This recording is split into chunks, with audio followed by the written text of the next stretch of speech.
नमस्कार विद्यार्थी मित्रांनो, तुमचं स्वागत आहे माझ्या YouTube channel maths academy by Sudhir मध्ये, जिथे तुम्हाला प्रत्येक प्रॉब्लेमचं सोल्युशन मिळेल साध्या सोप्या सरळ मराठी भाषेमध्ये. व्हिडिओ शेवटपर्यंत बघा जेणेकरून तुमचा खूप फायदा होईल. आणि व्हिडिओ आवडला तर नक्की लाईक, शेअर आणि सबस्क्राईब करायला विसरू नका. बेल आयकन जरूर प्रेस करा जेणेकरून माझे येणारे अपकमिंग व्हिडिओची तुम्हाला नोटिफिकेशन लवकरात लवकर मिळेल. ओके, सो आजच्या व्हिडिओ लेक्चरमध्ये आपण स्टडी करणार आहोत सेकंड ऑर्डर डेरिव्हेटिव्ह म्हणजे काय आणि ते सेकंड ऑर्डर डेरिव्हेटिव्ह कसं कॅल्क्युलेट करायचे त्याचे एक्झाम्पल्स. हा खूप खूप महत्त्वाचा पॉइंट आहे आपला पुढचा टॉपिकशी रिलेटेड. ठीक आहे, सो आपण बघूया सेकंड ऑर्डर डेरिव्हेटिव्ह म्हणजे काय, ते काय असतं. So second order derivative denote कसं केलं जातं बघा carefully, D square Y by D x square. Okay, आणि आपण जे पहिल्यांदा डेरिव्हेटिव्ह बघितलंय dy बाय dx, हे आपण पहिल्यांदा बघितलं. dy बाय dx याला काय म्हटलं जातं, फर्स्ट ऑर्डर डेरिव्हेटिव्ह. ओके, एकदा डेरिव्हेटिव्ह घेतलं एखाद्या इक्वेशनचं तर ते कुठलं डेरिव्हेटिव्ह असतं, फर्स्ट ऑर्डर डेरिव्हेटिव्ह. केअरफुली लक्ष द्या. सेकंड ऑर्डर डेरिव्हेटिव्ह जे काय आहे ते कुठल्या लेटरने डिनोट केलं जातं, D square Y by D x square. नीट वाचा. आता हे ऑब्टेन कसं करायचं आहे, and it is obtain by taking derivative of D Y by D X. जर तुम्हाला D square Y by D x square म्हणजे सेकंड ऑर्डर डेरिव्हेटिव्ह जर शोधायचं असेल तर कोणाचं डेरिव्हेटिव्ह घ्यावं लागतं तुम्हाला, डी वाय बाय dx. ज्यावेळी आपण dy बाय dx चं इक्वेशन जे असेल त्याचं डेरिव्हेटिव्ह घेऊ त्यावेळी आपल्याला काय मिळणार आहे, D square Y by dx square. ठीक आहे, सो बघा कसं लिहिणार, D square Y by dx square म्हणजे D by dx derivative of dy by dx. सांगितलं ना, डेरिव्हेटिव्ह कोणाचं घ्या, dy बाय dx. डेरिव्हेटिव्ह आपण कसं डिनोट करतो, कसा डिफरन्शियल ऑपरेटर आहे त्याचा, d by dx. So carefully हे नोटेशन लक्षात घ्या. Second order derivative D square Y by D x square ने डिनोट केलं जातं आणि ते कॅल्क्युलेट कसं करायचंय, d Y by D x derivative घेऊन. ठीक आहे, सो आता काही स्टेप्स आहेत, सिंपल स्टेप्स आहेत derivative second order derivative calculate करायच्या. काय बघा, सो सपोज आपल्याला एक फंक्शन दिलंय किंवा इक्वेशन दिलंय y is equals to F of X आणि सांगितलंय या इक्वेशनचं second order derivative D square Y by D x square find out करा. सो पहिली स्टेप आपण काय करणार, ते दिलेलं जे काही इक्वेशन आहे ते डिफरन्शिएट करा with respect to x. Okay, second order derivative म्हणजे इन शॉर्ट मध्ये दिलेलं इक्वेशन दोनदा डिफरन्शिएट करायचं आहे विथ रिस्पेक्ट टू एक्स. हे केअरफुली माइंड मध्ये फिट करून ठेवा. ओके, सो बघा मग काय करणार, d square Y by D x square find out करायचं. पहिल्यांदा काय कॅल्क्युलेट करायचं, d Y by D x. Okay, दिलेलं इक्वेशन डिफरन्शिएट करा विथ रिस्पेक्ट टू एक्स. आता दुसरी स्टेप काय असणार आहे, परत डेरिव्हेटिव्ह घेतलं पाहिजे, दोनदा डेरिव्हेटिव्ह घ्यायचं. लक्षात ठेवा, आपण आता एकदा डेरिव्हेटिव्ह घेतलंय, आता दुसऱ्यांदा डेरिव्हेटिव्ह घेत असताना मात्र कोणाचं डेरिव्हेटिव्ह घ्यायचं, D Y by D X with respect to कुठला variable, X variable. Okay, so या दोन स्टेप्स आहेत दिलेल्या इक्वेशनचं सेकंड ऑर्डर डेरिव्हेटिव्ह कॅल्क्युलेट करायचं. साध्या सरळ सोप्या भाषेत म्हणजे काय, दिलेलं इक्वेशन दोनदा डिफरन्शिएट घ्यायचं आहे, दोनदा डेरिव्हेटिव्ह घ्यायचं आहे. दुसरं जे डेरिव्हेटिव्ह आपल्याला मिळेल ते काय असणार आहे, D square Y by D x square. Okay, so आपण आता एक्झाम्पल्स बघूया. कन्सेप्ट आपली क्लिअर झालेली आहे.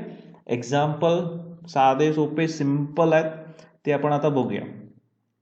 सो पहिलं एक्झाम्पल आहे बघा, काय दिलंय आपल्याला, एक इक्वेशन दिलंय y is equals to sine x आणि सांगितलंय find d square Y by D x square at point x is equals to pi by 2. So as obvious पहिली स्टेप काय करणार, आपण दिलेलं इक्वेशन लिहून घेणार. कोणतं इक्वेशन दिलंय, y is equals to sine x आणि याचा यूज करून आपल्याला फाइंड आउट करायचं आहे D square Y by D x square.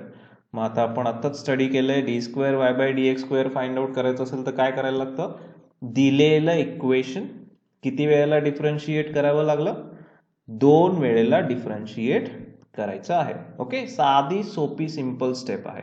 So करूया दोनदा डिफरन्शिएट. सो पहिल्यांदा डिफरन्शिएट करूया विथ रिस्पेक्ट टू एक्स. म्हणजे आपला डेरिव्हेटिव्हचा ऑपरेटर काय असणार, ज्यावेळी आपण derivative with respect to x घेतो त्यावेळी डिफरन्शियल ऑपरेटर काय असतो, d by D x. So पहिल्यांदा लेफ्ट हँड साईडचा d by D x derivative is equals to derivative of right hand side जे आहे साइन एक्स. ओके, दोन्ही पण स्टँडर्ड फॉर्म्युले आहेत. सो आपण अप्लाय करूया. वायच्या डेरिव्हेटिव्हचा स्टँडर्ड फॉर्म्युला काय असतो, D Y by D x. आणि साइन एक्सच्या डेरिव्हेटिव्हचा स्टँडर्ड फॉर्म्युला काय आहे, आठवत नसेल तर फॉर्म्युलाची लिस्ट आपल्या जवळ आहे. 11 नंबरचा फॉर्म्युला बघा. साइन एक्सचं डेरिव्हेटिव्ह काय असतं, cos X. Okay, so sine एक्सचं डेरिव्हेटिव्ह कॉस एक्स. एक डेरिव्हेटिव्ह फाइंड आउट केलं, आपल्याला D square Y by D x square पाहिजे. म्हणजे काय करायला पाहिजे, परत डेरिव्हेटिव्ह घेतलं पाहिजे. आता कोणाचं डेरिव्हेटिव्ह घ्यायचं, या डी वाय बाय डी एक्सच्या इक्वेशनचं. हे केअरफुली लक्षात ठेवा. पहिलं डेरिव्हेटिव्ह दिलेल्या इक्वेशनचं, दुसऱ्यांदा डेरिव्हेटिव्ह घेत असताना कोणाचं घ्यायचं, डी वाय बाय डी एक्सच्या इक्वेशनचं. So again differentiating with respect to x. हे केअरफुली बघा, आपल्या शेवटी डिनॉमिनेटर मध्ये डी एक्स आहे म्हणजे डेरिव्हेटिव्ह हे विथ रिस्पेक्ट टू एक्सच घ्यायचं. सो परत डिफरन्शियल ऑपरेटर असणार आहे D by D x. Left hand side काय आहे, D Y by D X is equals to D by D x. Right hand side काय आहे, कॉस एक्स. मग आता पहिल्यांदा डी वाय बाय डी एक्सचं डेरिव्हेटिव्ह लिहूया. काय असतं डी वाय बाय डी एक्सचं डेरिव्हेटिव्ह लिहायची पद्धत बघा. डी वाय बाय डी एक्सचं डेरिव्हेटिव्ह कोणत्या लेटरने डिनोट केलं जातं, D square Y by D x square. Okay, so let us sum. So D Y by D एक्सचं derivative D square Y by D x square. आणि right hand साईडला आपल्याला derivative पाहिजे कॉस एक्सचं. सो कॉस एक्सच्या डेरिव्हेटिव्हचा standard formula काय आहे, 12 नंबरचा बघा. कॉस एक्सचं डेरिव्हेटिव्ह काय आहे, मायनस साइन एक्स. सो तिथं आपण ते रिप्लेस करूया. सो कॉस एक्सचं derivative minus sine X. So बघा संपलं, सेकंड ऑर्डर डेरिव्हेटिव्ह संपलं. दोनदा डेरिव्हेटिव्ह घ्या, तुम्हाला काय मिळणार आहे, second order derivative D square Y by D x square. पण आपला एक्झाम्पल अजून याच्या पुढे सोडवायचं आहे. काय करायचं आहे आपल्याला, हे जे काय d square Y by D x square आहे त्याची व्हॅल्यू या दिलेल्या point x is equals to pi by 2 ला फाइंड आउट करायची आहे. सो काय करणार आपण, या सेकंड ऑर्डर डेरिव्हेटिव्ह मध्ये जिथं जिथं एक्स आहे तिथे तिथं तो पाय बाय 2 सबस्टिट्यूट करा. लेफ्ट हँड साइड आहे तशी d square Y by D x square. Right hand साइडला एक्सच्या जागी पाय बाय 2 म्हणजे काय येणार, मायनस साइन एक्सच्या जागी पाय बाय 2. आता आपल्याजवळ कॅल्क्युलेटर आहेत किंवा आपल्याला माहिती आहे, मायनस साइन पाय बाय 2 ची व्हॅल्यू काय असते, साइन 90 ची व्हॅल्यू काय असते, sine 90 is nothing but 1. So काय येणार, d square Y by D x square ची व्हॅल्यू हा मायनस आणि साइन 90 ची व्हॅल्यू 1. सो किती आन्सर आलं, मायनस 1. सो बघा किती इझी आहे सेकंड ऑर्डर डेरिव्हेटिव्ह. जसं मी तुम्हाला पहिल्यांदा सांगितले, जर तुम्हाला डेरिव्हेटिव्हचे फॉर्म्युले आणि रूल्स येत असतील तर डेरिव्हेटिव्ह टॉपिक हा खूप खूप इझी आहे. बाकी काहीच आपण करत नाही, लक्षात ठेवा. ओके, सो आणखी एक एक्झाम्पल बघूया सो दॅट आपली आणखी आयडिया क्लिअर होऊन जाईल. पण तुम्हाला जर व्हिडिओ आवडत असेल तर लाईक शेअर सबस्क्राईब करायला विसरू नका अजिबात. कमेंट सेक्शन मध्ये तुमच्या इम्पॉर्टंट कमेंट्स पोस्ट करा जेणेकरून मला असे आणखी व्हिडिओ बनवण्यासाठी प्रेरणा मिळेल. ठीक आहे, ज्यातून तुमचाही खूप फायदा होईल. सो सेकंड आपण एक्झाम्पल बघूया. बघा काय दिलंय आपल्याला, एक इक्वेशन दिलंय y is equals to tan inverse x आणि सांगितलंय find d square Y by D x square. So as obvious पहिली स्टेप आपण काय करणार, दिलेलं इक्वेशन लिहून घेऊया y is equals to tan inverse. मग कोणत्याही इक्वेशनचं जर second order derivative D square Y by D x square find out करायचं असेल तर काय स्टेप आहे बरं, काय सिंपल स्टेप आहे, काय स्टेप आहे, दोनदा डेरिव्हेटिव्ह घ्या त्या इक्वेशन. सो पहिल्यांदा डेरिव्हेटिव्ह घेतल्यावर आपल्याला d Y by D x मिळेल, दुसऱ्यांदा डेरिव्हेटिव्ह घेतल्यावरती आपल्याला काय मिळेल, d square Y by D x square. Okay okay, करूया differentiate. So differentiating with respect to x. So x बरोबर डेरिव्हेटिव्ह घेतोय त्यामुळे डिफरन्शियल ऑपरेटर ऑब्विसली काय असणार, डी बाय डी एक्स. दोन्ही साईडला अप्लाय करूया. D by D x left hand साईडचा दॅट इज वाय आणि d by D x right hand साईडचा म्हणजे काय, टॅन इनवर्स एक्स. मग डेरिव्हेटिव्ह सोडवत असताना मी तुम्हाला ऑलवेज काय सांगत होलोय, चेक करा डायरेक्ट फॉर्म्युला आहे का रूल आहे? डायरेक्ट फॉर्म्युला असेल तर अप्लाय करा, रूल असेल तर रिस्पेक्टिव्ह रूल यूज करा, गडबड अजिबात करायची नाही. मग बघा लेफ्ट हँड साईडच्या डेरिव्हेटिव्ह मध्ये y आहे आणि y हा काय स्टँडर्ड फॉर्म्युला आहे. काय yच्या डेरिव्हेटिव्हचा standard formula? dy by dx. Right hand साईडच्या डेरिव्हेटिव्ह मध्ये काय दिसते बघा, टॅन इनव्हर्स x. हे पण काय स्टँडर्ड फॉर्म्युला आहे. सो टॅन इनव्हर्स x च्या डेरिव्हेटिव्हचा स्टँडर्ड फॉर्म्युला काय असतो? ऑब्विसली बघा दिलेला आहे इथं formula number 19. Tan inverse x derivative काय असतं? 1/1 plus x square. Okay, so let us substitute derivative of tan inverse x. काय आहे ते? 1/1 प्लस x स्क्वेअर. सो पहिलं डेरिव्हेटिव्ह आपल्याला मिळालं जे आलं dy by dx is equals to 1/1 plus x square. आपल्याला second order derivative find out करायचं आहे. म्हणजे काय करायला पाहिजे? परत डिफरन्शिएशन घेतलं पाहिजे हे जे काही dy बाय dx चे इक्वेशन आलंय त्याचं. So again differentiating with respect to x. म्हणजे परत आपण x बरोबर डिफरन्शिएट करतोय. सो डिफरन्शियल ऑपरेटर हा काय असणार आहे? dy by dx. Left hand side काय आहे? dy बाय dx आणि d by dx right hand side काय आहे ती? 1/1 plus x square. Carefully derivative सोडवूया.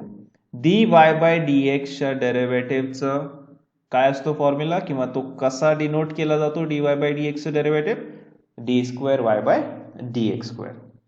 आता राईट हँड साइडच्या डेरिव्हेटिव्ह मध्ये ऑब्झर्व करा, स्टँडर्ड फंक्शन किंवा स्टँडर्ड फॉर्म्युला नाहीये. मग काय दिसतंय आपल्याला राईट हँड साइडच्या डेरिव्हेटिव्ह मध्ये?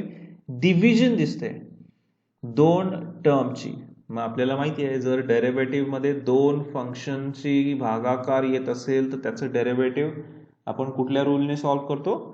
कोशंट रूलने सॉल्व्ह करतो. सो हे इम्पॉर्टंट आहे डेरिव्हेटिव्ह सॉल्व्ह करत असताना. डायरेक्ट फॉर्म्युला आहे का रूल आहे हे चेक करा. सो आता इथं काय रूल आपल्याला यूज करायचा आहे? कोणता? Quotient rule. मग कोशंट रूल काय असतो डेरिव्हेटिव्हचा? कुठलं फंक्शन आहे तसं ठेवायचं, सेकंड फंक्शन. सो याच्यामध्ये पहिलं फंक्शन कोणतं आहे? 1 आहे. ओके, आणि सेकंड फंक्शन कुठलं आहे? 1 plus x square. So quotient rule काय? Second function as it is. मग सेकंड फंक्शन काय आहे? 1 प्लस एक्स स्क्वेअर आहे तसं. सेकंड फंक्शन आहे तसं ठेवायचं. डेरिव्हेटिव्ह कोणाचं घ्यायचं? पहिल्या फंक्शनचं. पहिलं फंक्शन काय? 1. कोशंट रूल असेल तर मायनस. आता नेक्स्ट टाइम उलट, म्हणजे पहिलं फंक्शन आहे तसं ठेवायचं. पहिलं फंक्शन काय? 1 आहे तसं, आणि त्याला मल्टिप्लाय करायचं डेरिव्हेटिव्ह सेकंड फंक्शनच्या. सो डी बाय dx कोणाचं घेणार? 1 प्लस एक्स स्क्वेअर. आणि जसं मी सांगितलंय कोशंट रूल हा दोन पार्ट मध्ये डिवाइड केला. न्यूमरेटरचा पार्ट आपण कंप्लीट केलाय. डिनॉमिनेटरच्या पार्ट मध्ये काय लिहायचं? जो सेकंड फंक्शन आहे 1 प्लस एक्स स्क्वेअर त्याचा स्क्वेअर.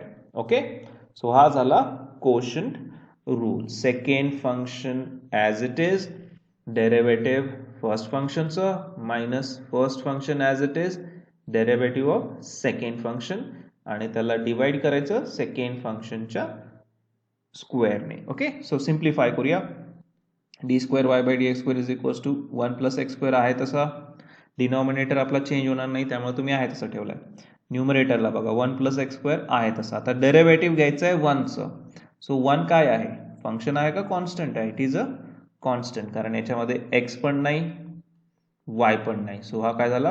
कॉन्स्टंट झाला, आणि कॉन्स्टंटचं डेरिव्हेटिव्ह काय असतं? 0. पुढे मायनस डेरिव्हेटिव्ह घ्यायचं आहे 1 प्लस एक्स स्क्वेअरचं. परत डेरिव्हेटिव्ह मध्ये काय दिसते बघा? ऍडिशन दिसते, म्हणजे रूल आला.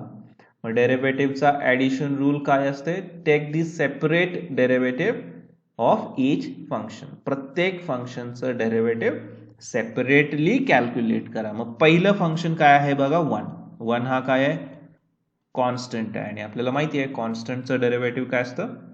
0. पुढे प्लस दुसरं फंक्शन काय आहे बघा? X square. मग एक्स स्क्वेअर हा कुठल्या टाईपचा फंक्शन आहे? पॉवर फंक्शन आहे, एक्स रेज टू एन. मग पॉवर फंक्शनचं डेरिव्हेटिव्ह आपण कसं लिहितो? ती power as it is into x, आणि रेज टू काय लिहितो? ती पॉवर मायनस 1. सो या केसमध्ये पॉवर आहे 2. सो एक्स स्क्वेअरचं डेरिव्हेटिव्ह काय येणार? 2 इंटू एक्स, आणि रेज टू काय? 2 मायनस 1 म्हणजे 1. सो किती येणार आहे एक्स स्क्वेअरचं डेरिव्हेटिव्ह? 2x. ओके, सो हे केअरफुली फॉर्म्युले तुम्हाला येत असतील तर डेरिव्हेटिव्ह मध्ये काही अवघड नाही. पुढे सोडवूया आता. D square Y by D x square is equals to पहिली टर्म बघा 1 प्लस एक्स स्क्वेअर इंटू 0 म्हणजे किती 0 आणि 0 प्लस 2x म्हणजे किती 2x. सो न्यूमरेटरला काय मिळणार आपल्याला 0 मायनस 2x म्हणजे किती मायनस 2x हे न्यूमरेटरला आणि डिनॉमिनेटर काय unchanged 1 plus x square bracket square तो सोडवायचा नाही तसंच ठेवायचं. ठीक आहे.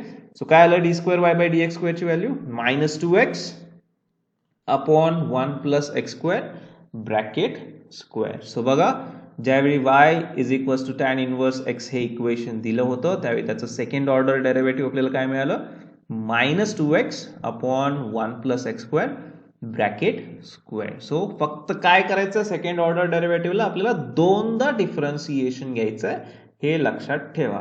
आणि डिफरन्सिएशन घेतल्यासाठी काय महत्वाचं आहे स्टँडर्ड फॉर्म्युले आणि त्याचे रूल्स हे तुम्हाला येत असतील तर डेरिव्हेटिव्ह मध्ये काहीही अवघड नाही. जर मित्रांनो तुम्हाला सेकंड ऑर्डर डेरिव्हेटिव्ह लक्षात आला असेल तर माझ्या यूट्यूब चॅनलला जरूर लाईक शेअर आणि सबस्क्राईब करा आणि व्हिडिओ जेवढा शेअर करता येईल तेवढा शेअर करा जेणेकरून याच्यातून तुमचा सर्वांचा फायदा होईल. व्हिडिओ शेवटपर्यंत बघितल्याबद्दल सर्वांचे धन्यवाद.